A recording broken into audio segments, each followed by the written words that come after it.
Hello friend, master brain पर आपका welcome. Friends, हम लोग 9th क्लास का सर्किल पढ़ रहे हैं। इसकी थ्योरम 9.9। इसका स्टेटमेंट है, if a line segment joining two point subtend equal angle at two other point lying on the same side of the line containing the line segment the 4 point lie on circle they are concyclic. इसके में कहने का मतलब है, किसी circle पर यदि 4 point है, ठीक है, चारों पॉइंट अगर एक ही सर्किल पर है तो उनको क्या बोलते हैं? कॉन्साइक्लिक बोलते हैं। वो सारे पॉइंट्स जो है कॉन्साइक्लिक पॉइंट कहलाते हैं। ठीक है, देखिए इसका स्टेटमेंट ये कह रहा है, आप ऐसे समझिए, ये कह रहा है कि 4 पॉइंट है और वो चारों पॉइंट इसके सरकमफ्रेंस पर लाई करते हैं। जैसे ये हमारा एक सर्किल है, इसका सेंटर ओ है। मान लीजिए ए बी ये 2 पॉइंट है और सी और डी 2 पॉइंट ये हैं। ठीक है, ये चारों पॉइंट एक ही सर्किल पर लाई करते हैं। ये आपको प्रूफ करना है, मतलब ये चारों पॉइंट कौन साइक्लिक है ये बताना है आपको। ठीक है, तो वो कह रहा है, if a line segment joining 2 point, अगर हमने 2 पॉइंट को ऐसे ज्वाइन करा दिया, ठीक है, तो ये एक लाइन सेगमेंट बन जाएगा। ये लाइन सेगमेंट बन जाएगा तो आप देखिए, यहाँ से अगर हम इन दोनों पॉइंट को ज्वाइन कराएं, ये दोनों पॉइंट अगर हमने ज्वाइन करा दिए और यहाँ से इन दोनों पॉइंट को ज्वाइन करा दिया, ठीक है, तो ये दोनों यहाँ पर और यहाँ पर जो एंगल बनेंगे, ये एंगल तो इक्वल होते हैं। ये हम अभी इससे ठीक पहले वाली थ्योरम में पढ़ चुके हैं, ये एंगल इक्वल होते हैं। हाँ, ये चीज़ भी इसमें ध्यान रखनी है। इसमें कह रहा है कि ये जो है एक साइड होने चाहिए, सेम साइड। ये जो भी पॉइंट है वो सेम साइड होने चाहिए। ऐसे नहीं है ए बी, अगर ये लाइन सेगमेंट है, डी पॉइंट यहाँ बना दिया, सी पॉइंट यहाँ बना दिया, ऐसा नहीं हो सकता। ये इस लाइन सेगमेंट के दोनों एक ही साइड होने चाहिए, या तो दोनों इधर हो या फिर दोनों इधर हो। तो इसका मतलब आपको इसमें क्या प्रूव करना है? आपको प्रूव करना है कि ए बी सी डी ये जो 4 पॉइंट्स हैं, ये एक ही सर्कल के सरकमफ्रेंस पर लाई करते हैं। देखिए इसको कैसे सॉल्व करेंगे। सबसे पहले तो जो आपको गिवन है वो हमने लिख लिया, a line segment A B. ये चारों पॉइंट से हमने ए बी एक लाइन सेगमेंट बना ली। ठीक है, अब C and D are 2 point lying on the same side. तो देखिए इसके सेम साइड, बी और सी को सेम साइड पर हमने डिनोट किया। ठीक है, इसके बाद क्या कह रहा है, ये तो आपको गिवन ही है, एंगल ए सी बी और ए डी बी। देखो ये दोनों एंगल तो इक्वल होते हैं, ये हमें मालूम है। अब आपको इसमें एक्चुअली प्रूफ क्या करना है, ये बात लिखिए। आप इसमें लिखेंगे टू प्रूव में कि जो पॉइंट है हमारे A B C D are concyclic, ये हमें प्रूफ करना है। ठीक है, कि ये कॉन्साइक्लिक हैं चारों पॉइंट। तो इसके लिए हमें इसमें एक छोटा सा कंस्ट्रक्शन करना पड़ेगा। क्या कंस्ट्रक्शन करेंगे? सबसे पहले हम क्या करेंगे, draw a circle through the 3 point non collinear point A B C. देखिए 3 पॉइंट आप कोई भी मेंशन कर लीजिए प्लेन फिगर पर, ए बी सी। ठीक है, इन 3 पॉइंट से हम एक सर्किल बना सकते हैं, बिल्कुल बना सकते हैं। तीनों पॉइंट का हम यहाँ से इस यहाँ पर परपेंडिकुलर डालेंगे। ठीक है, परपेंडिकुलर बाइसेक्टर, यहाँ से आप परपेंडिकुलर बाइसेक्टर डालिए, जहाँ पर मीट करेंगे ये कहीं तो इंटरसेक्ट करेंगे, वहाँ से सरकमफ्रेंस लेके एक सर्किल बन जाएगी। ठीक है, रेडियस लेके सरकमफ्रेंस बना देंगे। तो इस सरकमफ्रेंस पर, तो ए बी सी 3 पॉइंट से हमने एक सर्किल बनाया। तो इसका जो 4 पॉइंट होगा वो हमें ये प्रूफ करना है कि वो इसी सर्किल पर लाई करता है। तो इसको हम एज्यूम करके, इसको हम जो है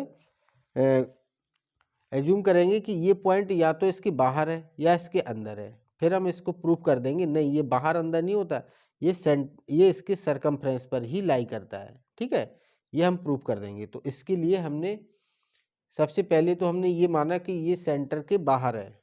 ठीक है, तो देखिए इसको कॉन्ट्राडिक्शन मेथड से प्रूफ करेंगे। तो सबसे पहले आप यहाँ पर लिखिए प्रूफ।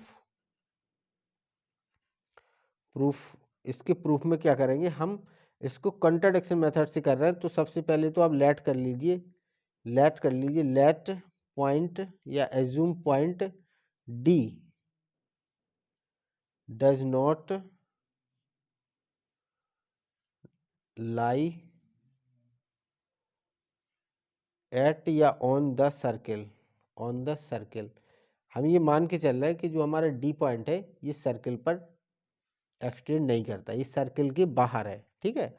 अब देखिए यहाँ पर हम क्या लिख सकते हैं, एंगल ए सी बी, कहाँ पर है angle A C B, A C B, ये वाला एंगल किस एंगल के बराबर होगा, इस एंगल के। इस लाइन को हमने यहाँ पर एक्सटेंड किया, डी से मिलाया, तो ये सरकमफ्रेंस को कहाँ पर कट कर रही है, इस पॉइंट पर, इसको हमने नाम दे दिया ई।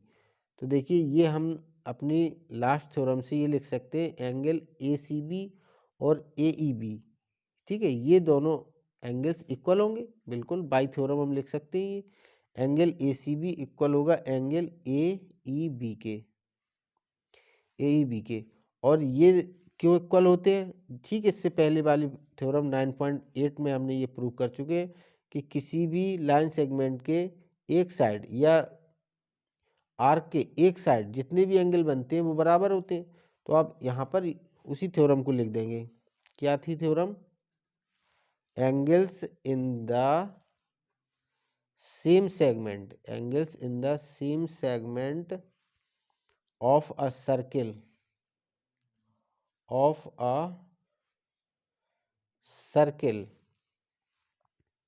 आर इक्वल, ठीक है। ये हमने 9.8 थ्योरम पढ़ी है कि angle in the same segment, अगर एक ही सेगमेंट में जितने भी एंगल बनते हैं वो सारे एंगल्स एक दूसरे के इक्वल होते हैं, जरूरी नहीं दो एंगल हो, चाहे जितने एंगल बने वो सारे एंगल्स इक्वल होते हैं, ठीक है।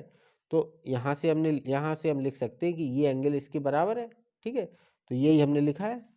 इसके बाद देखिए आपको गिवन क्या है, आप गिवन में देख लीजिए, आपको गिवन है कि A C B A D B के इक्वल है, angle A C B equal है एंगल ए डी बी के, ये इसका रीजन लिख देंगे आप गिवन।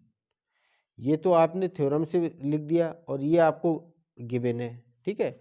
अब आप यहाँ पर देखिए ये एंगल इसके इक्वल है और आपको गिवन है कि ये एंगल इसके इक्वल है और ये दोनों पॉइंट अलग अलग है। तो क्या ऐसा पॉसिबल है कि एंगल सी ई के भी बराबर हो, एंगल सी डी के भी बराबर हो? ऐसा पॉसिबल नहीं हो सकता। ऐसा पॉसिबल सिर्फ एक ही केस में हो सकता है, जो डी और ई है ये एक ही जगह पर कोइंसाइड कर जाए, एक ही जगह पर दोनों एंगल बन रहे हो, तभी ये पॉसिबल है, ठीक है। तो इसके बाद हम लिखेंगे देयरफॉर एंगल ए, ये दोनों तो इक्वल है। अब देखिए ए ई बी इक्वल होगा एंगल ए डी बी के, ठीक है। देखिए एल एच एस बराबर है तो इसको हम बराबर रख सकते हैं, एंगल ए ई बी और ए डी बी, ये वाला एंगल ए ई बी और ए डी बी ई, ये दोनों एंगल यहाँ से हमारे प्रूफ हो रहा है कि ये दोनों एंगल इक्वल है। अब ये दोनों इक्वल है तो एक ही पॉइंट पर होने चाहिए तभी तो बनेंगे ये, ठीक है। तो इसका रीजन हम लिखेंगे इसके आगे, दिस इज पॉसिबल ओनली एक ही कंडीशन है जिसमें पॉसिबल हो कि ये दोनों कोइंसाइड कर जाएं। This is possible only when D and E coincide, ये दोनों पॉइंट कोइंसाइड कर दें एक दूसरे के साथ, विद ईच अदर, एक दूसरे के साथ कोइंसाइड कर जाएंगे तो ये एक ही पॉइंट पर बन जाएंगे। दस आवर एजम्पशन, तो हमने जो एज्यूम किया था कि ये डी पॉइंट बाहर है तो ये हमारा एजम्पशन गलत है।